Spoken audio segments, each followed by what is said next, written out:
Hey guys, I'm back with another video, and here today ain't no regular video.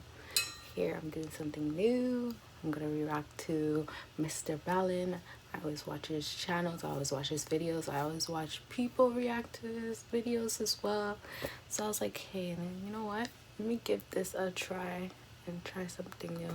Hope you guys like this video, and subscribe if you're new to this channel. And yeah, we're gonna just jump into the story. So the title for him is FEMA Hannibal lecture. So I guess it's gonna be one story for today. Has given the hardest sentence possible. Mature audience only. Bomba. I wonder what kind of story this is gonna lead to, because the thumbnail look kind of scary. Anywho, I'm gonna be drinking out of my Chick-fil-A cup, and what's in my cup stays in my cup. Well, it's gonna be in my system in a minute, but still, yeah, this is gonna help me from dabbling throughout this video. And yeah, let's get straight into this video, honey. Today's story is about a crime so horrific that a judge handed down a sentence that had never been given before in Australian history. This story is exceptionally graphic. As such, viewer discretion is advised. But before we get into today's story, if you're a fan of the strange, dark, and mysterious delivered in story format, then you've come to the right place, because that's all we do, and we upload once or twice every week. So if that's of interest to you, please offer to spray the like button's face with sunscreen, but instead use bear spray. Also, please subscribe to our channel and turn on all notifications so you don't miss any of our weekly uploads. Before we get into today's story, I want to talk to you about today's sponsor, Honey. Are you tired of paying full price for your bear spray? Get your coins, but I'm gonna skip this part.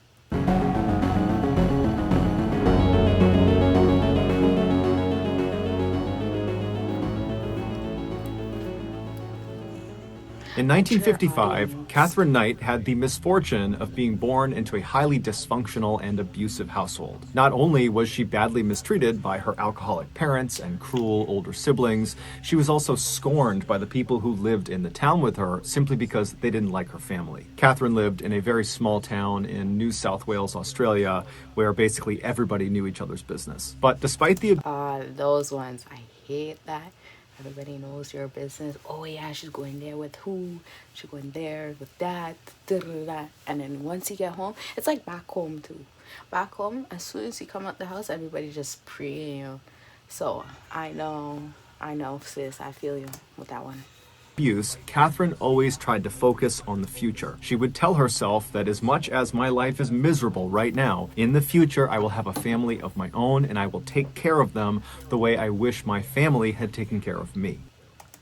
Period. But when Catherine became a young woman and began dating men, all of her relationships would always crash and burn, because inevitably she and her partner would become toxic and abusive, and it would end the relationship. It was like Catherine both didn't know how to be a quality partner and didn't know how to identify a quality partner. Likely Poor her, man. Imagine. Oh man.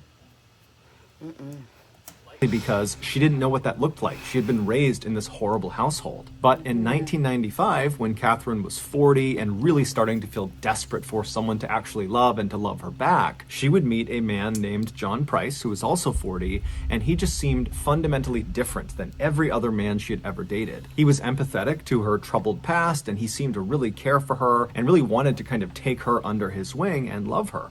And so immediately Catherine just fell head over heels in love with John, and in return it seemed very much like John had fallen head over heels in love with Catherine. That year, Catherine moved into John's house where he lived with his 3 young daughters, who right away took a liking to her. And so for the first time, Catherine felt like her life was really going the way she wanted it to go. As she should. I can imagine. Oh man.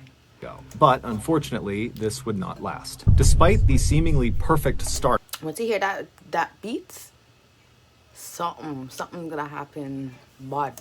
To Catherine and 10 John's times relationship, it eventually began to sour when Catherine began to ask John if they were ever going to get married. Catherine really wanted to get married. She wanted to kind of officially have a family of her own that she could take care of, But John was weary of marriage because he had just left a failed marriage, and he told Catherine that realistically, he might never want to get married again. And so over time, this issue really drove the two apart, and it all came to a head in early February of 2000 when John and Catherine were at his house. They were in the kitchen, and they got into a heated fight over marriage, and then before long, they were both getting physical with each other. And during this altercation, Catherine kind of scrambled and grabbed a knife on the counter. Oh shit! Over marriage? What? Whoa. People, I guess understand where she's coming from in a way, but at the same time, marriage is not all that, to be honest. Like, you're already in a good, you know? So, going like this, getting ready to get married is just another step, you know? People, I know a lot of people who be together all 10, 15 years and haven't got married until they're like, okay, like they're both officially ready, you know? So, but I understand she wants to live that lifestyle and that fairy tale, because she never had that type of fairy tale in her household. So I understand where she's getting it at. But the knife, sis, that's a little bit too much. Way too much. Knife? And actually slashed John across the chest. And as soon as she did this, the fight came to an end. John screamed at her to leave the apartment and never come back, but Catherine was already storming out of the apartment. They both understood that a line had been crossed, and almost certainly their relationship was now over. But over the following More than a line, if you ask me. Jeez.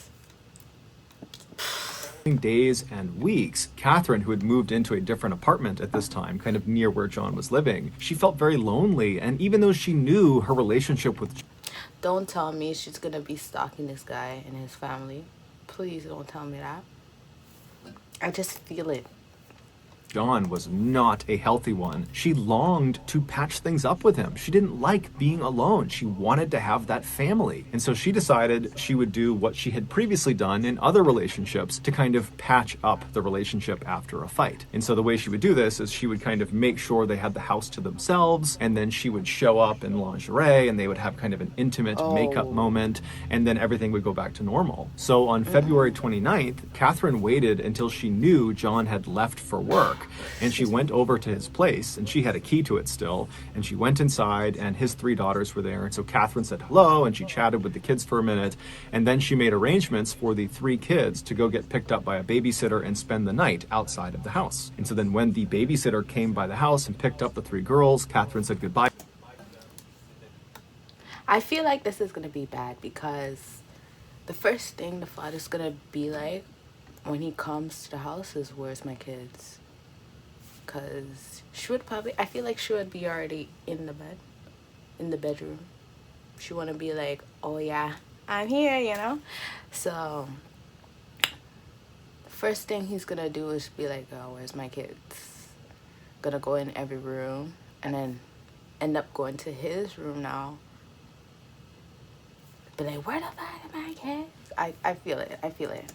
To them, and then Catherine left John's place and she went out to get her lingerie. Later in the evening, when John came back to his house, he went inside and he found his kids weren't there, but there was a note from Catherine that explained where his kids were and how she wanted to make up with him, and she would be back in a little while. Now, John was not happy about this. He was angry that she had decided to just come into his house without asking him. That felt very violating. And then also she made a decision about his kids without talking to him. That just felt so offensive and wrong of her to do. And so John, she should have said that she has some surprise, at least, not just out of blue say yeah, you know? That's a little bit weird. And have him like say, yo, okay, I know I kick you out and thing, but you don't run things still, because it's still that awkward situation that happened and you guys haven't talked it out too. So I could get to see where he's coming from as well. grabs a beer out of the fridge, he sits down in the living room, and he begins to wait for Catherine to show up. The next morning at 6 a.m., John was supposed to be at work already, but he wasn't. And so his company, who knew he was very reliable, were concerned something was wrong. And so they sent a worker to his property to see what was going on. And so the worker, he pulls up in front of John's house. John's car is in the driveway. And so the worker's first thought is, oh, I guess John must have overslept. And so the worker walks up onto John's front porch and he knocks on John's front door, but there's no answer. And so the worker knocks again, still no answer. And so this guy turns around to leave and go back and tell the company, look, I don't know what's going on. But as he's turning around, he notices on the very bottom of the outside of the door, kind of near the edge, the front edge of this door, there looked to be some blood on the outside of the door. It was pretty easy to tell it was blood. And so the worker was immediately very concerned, and he knocked again on the door, but no answer. And so he ran around to the side of the building and he began banging on. Don't tell me this guy killed the woman, because the way it's going. The windows of John's house to hopefully rouse whoever was in there to come out and to make sure things were okay, but there was silence. And so the worker ran back to his car, he drove back to his office, and after he told his boss what he had found, they decided they had to call the police. The police would show up at John's residence at 8 a.m., and when they got there, John's vehicle was still in the driveway, the house was quiet and dark. Or she killed him, because she was so quick to slice the man on the chest. Lord have mercy. And so the police, they walked up to the front door, they knocked on the door, there's no answer, it's silence. And so they walk around to the back of the property to try the back door. And as they're walking into the backyard, they see in the middle of the grass, right behind a window that led into the house, there was this plate of food that had been clearly thrown out of the house and landed face down on the grass. And so the police see that, they're thinking that's pretty weird. And so what they do first, before even going to the back door, is they turn to the window, which clearly the food had been thrown out of, but whoever had done it had then shut the window. And so they go over to the glass and press their faces up against it and peer inside. And there's no John, there's no people, there's nothing inside, it's dark. But right inside of this window is this big dining room table, and it's covered with this amazing spread of food. It looks like a Thanksgiving Day meal had been... Oh, she probably set it up and, and when she came back, John was probably not having it, I guess. So I guess she sent the kids to the babysitter, set up this nice meal and thing, and then left to go get her lingerie. Probably she was the one who set it up. I don't know. Prepared, but then no one had eaten from it. And so they're thinking, okay, well, for whatever reason, one of these plates of food was thrown out the window. That's very odd. And so the police come off the window, they walk over to the back door, they knock a few more times, but after even more silence, they kick the back door down and they go inside. As soon as they step in, there's two officers. They walk straight into the house with the dining room table with all that food on their left, and there's nothing that stands out. They're calling for John, it's silent, everything is off, everything is quiet, and they keep on walking into what appears to be the living room where the TV is and where there's a couch. And as soon as they walk in, they see there's blood everywhere. And towards the front of the living room, where the front door actually opened into the house, there was a very obvious pool of blood. I couldn't be an officer, yo. I couldn't. Walking in and see blood just... I couldn't be an officer. And I couldn't imagine for a person to witness a dead person on the floor. I would be traumatized. Oh my God. You don't understand. Like, I would be traumatized. I don't know how they do it. So kudos to you guys.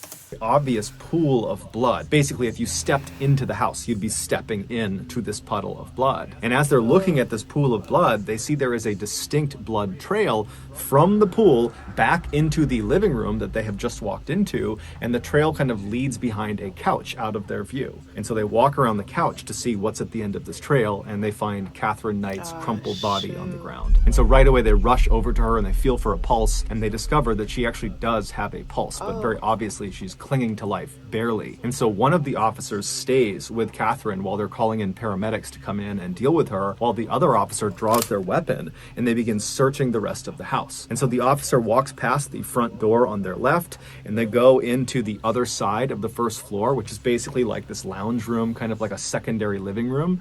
And as they're looking out across this room, they see there's no one in it, but there appears to be this curtain blocking the entrance to some other side room. And this officer, as they're looking at it, they look down and they notice there's another blood trail that starts from the front of the house. It snakes all the way across this lounge room and kind of disappears into this covered up room. And so this officer yells out for John, but there's no answer. And so he ends up going all the way across, checking as he's going, looking around, but there's no one there. And he gets to this towel, and with his non-shooting hand, he kind of pushes it out of the way, and he looks inside of this space. And it turns out to just be a small closet. There was nothing of note inside. It didn't really make sense that the blood trail had led to this closet. But then, as the officer was kind of wondering why the blood trail ended here, he started to feel something cold on his non-shooting arm. And so he looked down at his arm and he saw there was this huge streak of blood on his arm. And he knew he had not been wounded in some way. This was not his blood. So how did he get blood all over him? And then he stepped back in horror because he realized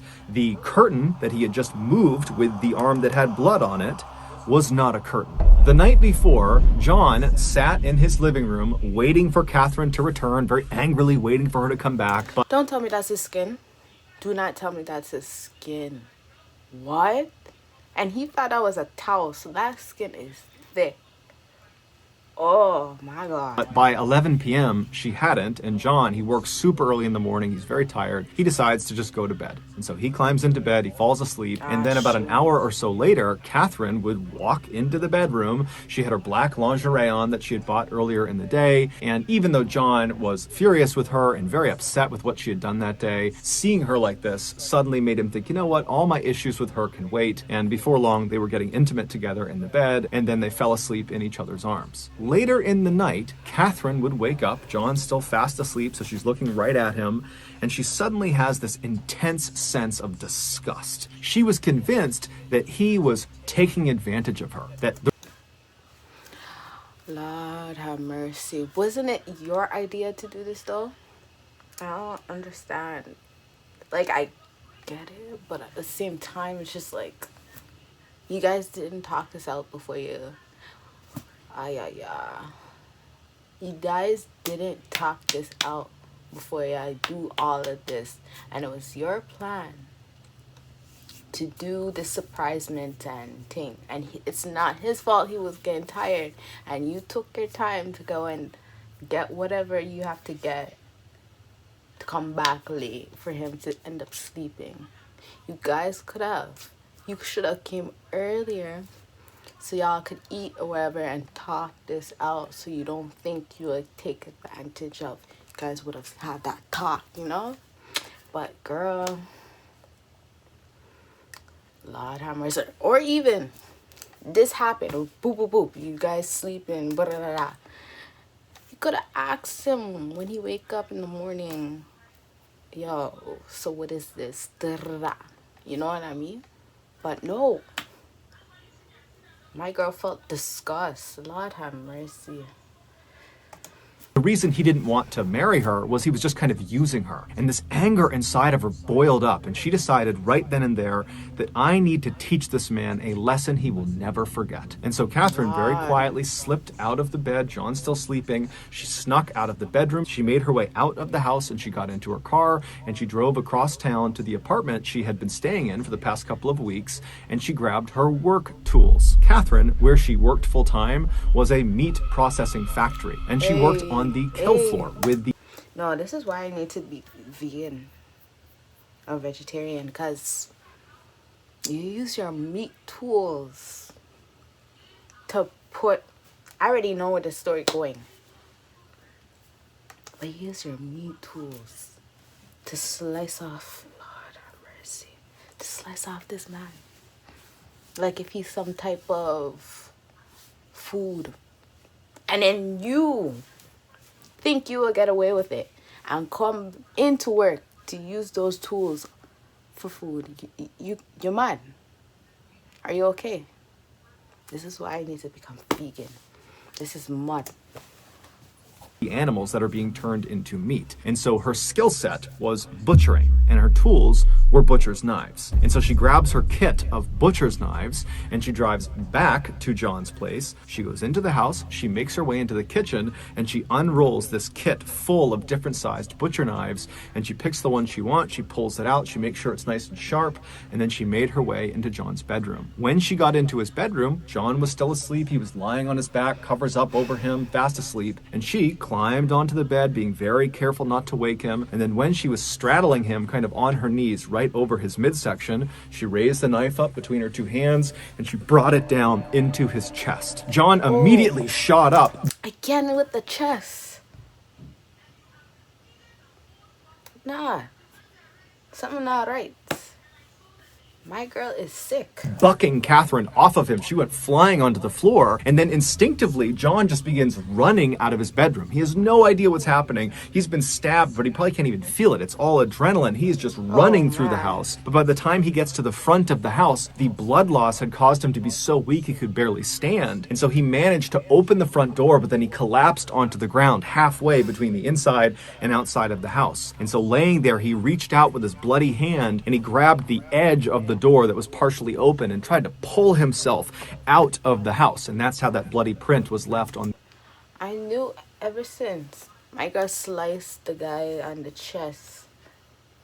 Something ain't right. The outside of the door that the worker saw. And as he's trying to pull himself out of the house, Catherine, who had gotten up after being knocked off the bed, she ran to the front of the house and she grabbed his legs and she pulled him back into the house and then shut the door. And then once he was inside, she got on top of him and stabbed him an additional 36 times all over his body. And then she left him there to bleed to death. And so while he's dying, she goes into the kitchen and she puts on a large pot of water to boil. And then she begins setting the plates all around the dining room table for a big family meal. After she was done setting the table, she went back over to John, who was now deceased at this point, and she dragged him all the way across that lounge room on the other side of the house that the officer walked through and then found that curtain. She dragged him all the way across that room to right in front of that closet, and then using her expert skills from working in the meat factory, she proceeded to skin John from his neck all the way down to his toe. And she was so good at it that she was able to skin him in one piece. And she took this skin suit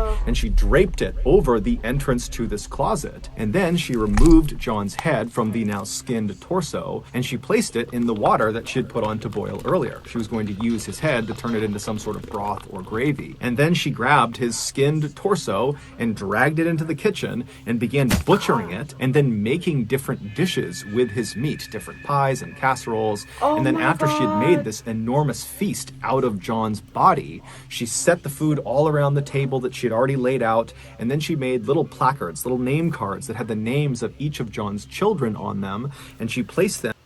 What kind of sick? Yo, she ain't right. Something wrong. Something wrong. Definitely wrong. And set it for the children. What did the children do to you? You wanna ask me? Lord have mercy. I can't. In front of each of the plates, because her intention was to feed them their father. And then Catherine sat down at a plate that she had made for herself and she began eating John, except it made her sick, and so she ate the man too? Lord. She definitely... Whoa. Wow. The real photo of the food. I just took that in. Oh my God. And if this came out right, done right, imagine the kids come back and start eating that. Oh my goodness. Oh, wow. Opened the window behind her and she threw her plate of food out into the backyard. And then when she turned back around and looked at what she had done, she decided that instead of facing the consequences, she would just take her own life. And so she went into the bathroom, she grabbed some sleeping pills, and then she cut across the front of the house, walking through that pool of blood near the door. She made her way into the living room, she overdosed on sleeping pills, and collapsed on the ground. However, when the paramedics finally showed up the following morning, they were able to save her. Honey, you're getting consequences. More than consequences, honey. You done. You you did create some psychotic type thing I go on with you, cause I never hear things so, and then send it to let me not talk, cause this is giving me hyped up. And so once she stabilized in the hospital, she was promptly arrested for John's murder. She would ultimately be found guilty, however, she would never take any responsibility. And then during her sentencing phase, she was given life in prison, but the judge made a special clause just for her. He told them that her A special clause for a special girl, cause me never hear thing like this before. file needed to be stamped, literally stamped, never to be released. Amen. Basically, there was no hope ever of her getting out of prison. And so after she was taken away, she would become the first woman in Australian history to be sentenced to life in prison without the possibility of parole. She's still alive today. So that's going to do it, guys. If you got something out of today's episode and you haven't done this, I did got something out of today's episode, because today's episode will show me people could do the most, and how I need to turn vegetarian, because use your working tools to work on some cannibalism. What? I never heard thing yet.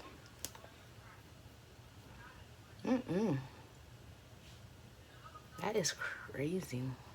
I'm just watching him like, yo, where you get all these stories from, my guy? These stories are crazy, and it's true stories too. It's not like creepypasta type of stories. Not that. I don't know where he get all these crazy stories, real stories from. But he did it again, and he will shock me with this one still. Wow. So yeah, guys, if you guys enjoyed this video, and if you want me to continue pursuing these types of reactions from MrBallen, give this a thumbs up and comment down below what stories you want me to react to by him, if I haven't reacted to it yet. So yeah, hope you guys have a good day, good night, or what time, wherever you watching this. Hope you have a good one. Until next time, I'll see you guys later.